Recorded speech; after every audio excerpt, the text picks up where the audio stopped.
Hey guys, welcome back to my channel. Before we dive into the video, make sure to subscribe and ring the bell icon. Let's dive in. Christmas dinner at the Harrison family table had always been about looks.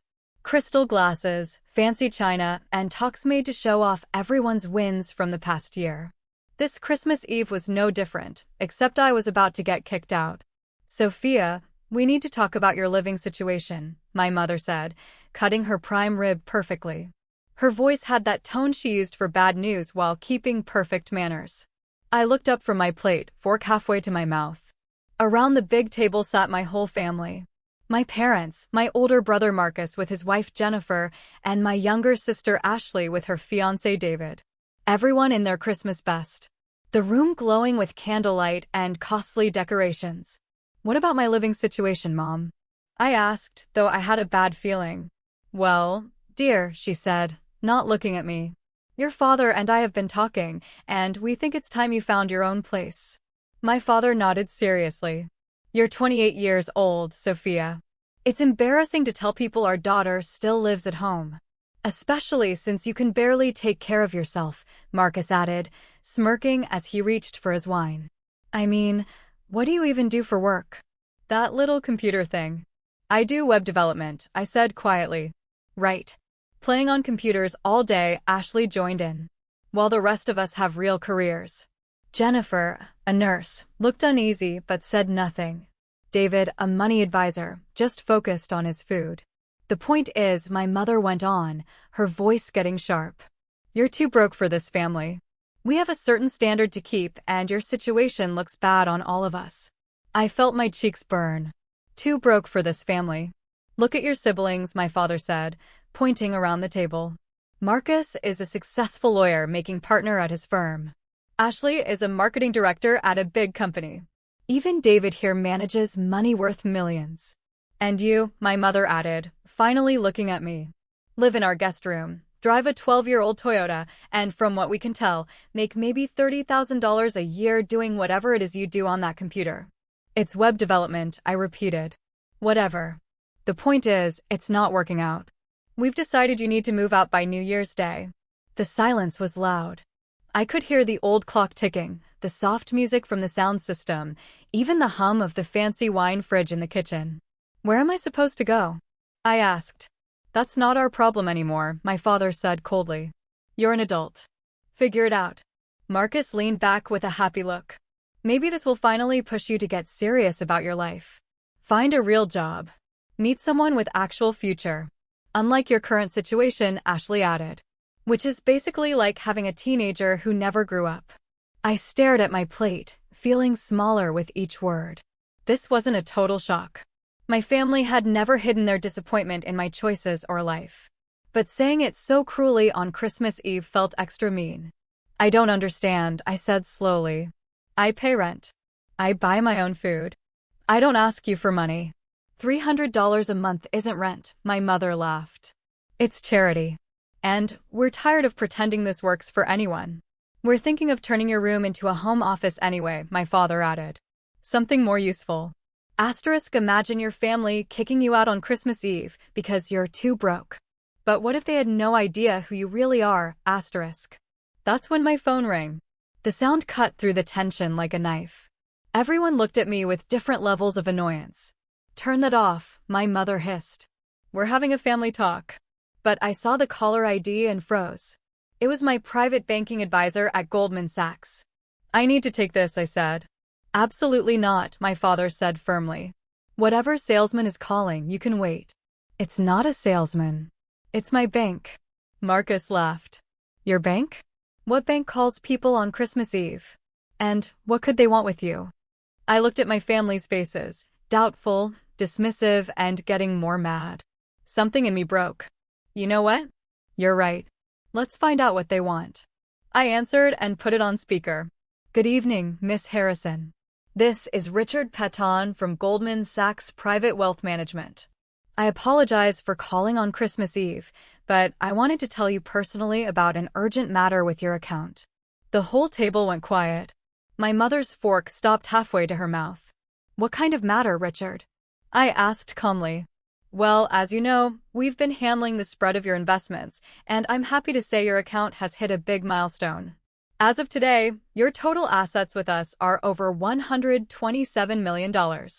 You could have heard a pin drop. My mother's fork fell to her plate. I wanted to congratulate you personally, Richard went on, and talk about some special investment chances for clients at your level. We have exclusive offers for portfolios of your size.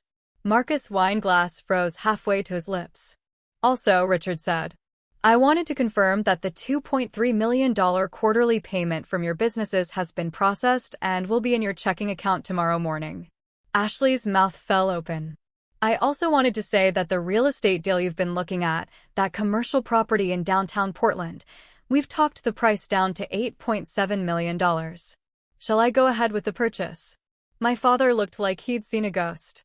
Richard, I said, keeping cool even though my heart was racing. Can I call you back tomorrow? I'm in the middle of dinner with my family. Of course, Miss Harrison.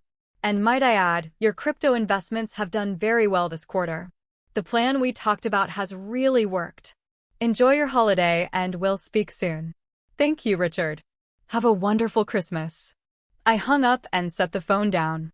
Then I picked up my fork and took a bite of my prime rib like nothing happened. The silence lasted forever. Finally, Marcus cleared his throat. Who is that? My private wealth manager at Goldman Sachs, I said calmly. You're what? My mother whispered. My private wealth manager, Richard Peton. Really nice guy. Harvard MBA.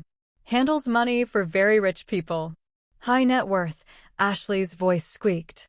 Well, their minimum for private wealth is usually around $10 million in assets, but they made an exception for me when I hit $5 million about 3 years ago. My father stared at me like I was a stranger. But how? He managed. I set down my fork. Remember when I was 19 and started that silly little app for small businesses to manage inventory? The one you told me to quit because it was distracting from college.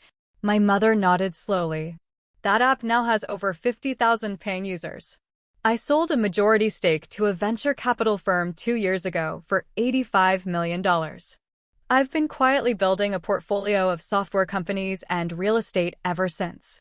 Marcus looked pale. You're a multimillionaire? My net worth is currently around $127 million, give or take market fluctuations. Ashley found her voice. But your car, your clothes. You live in the guest room. I like my car.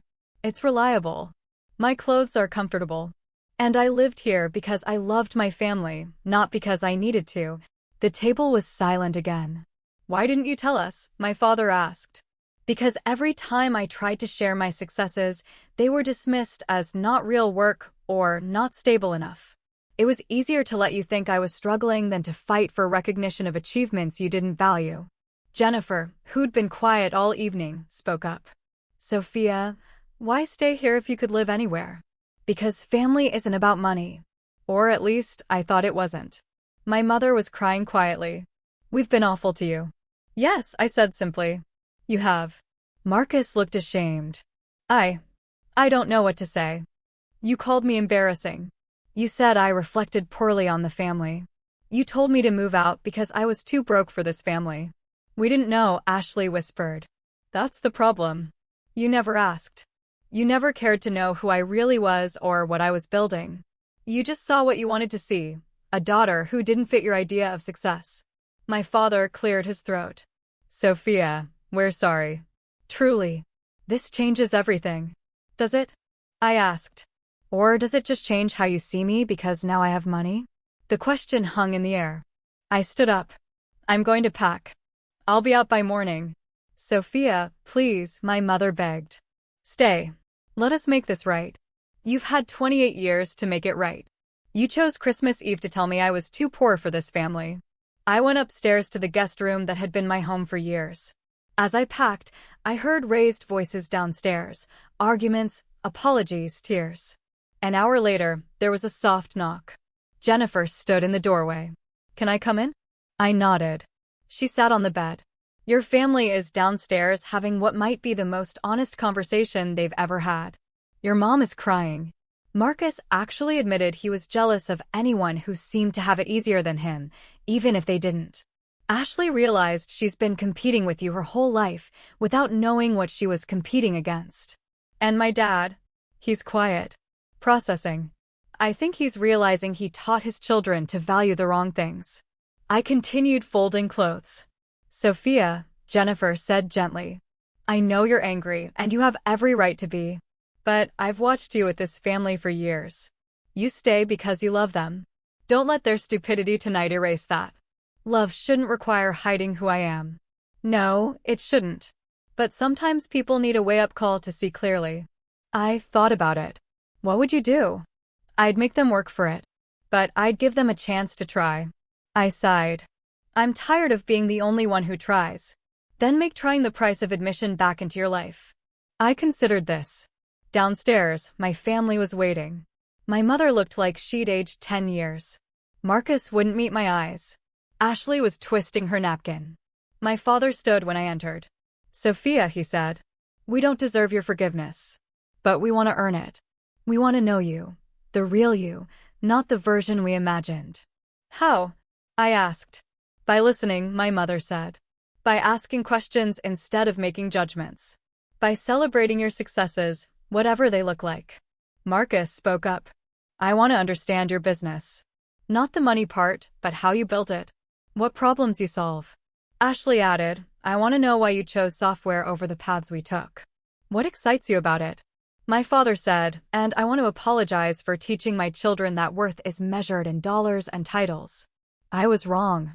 I looked at each of them. This isn't about my money. It's about respect. If we're going to have a relationship, it has to be based on who I am, not what I have. We understand, my mother said. Do you?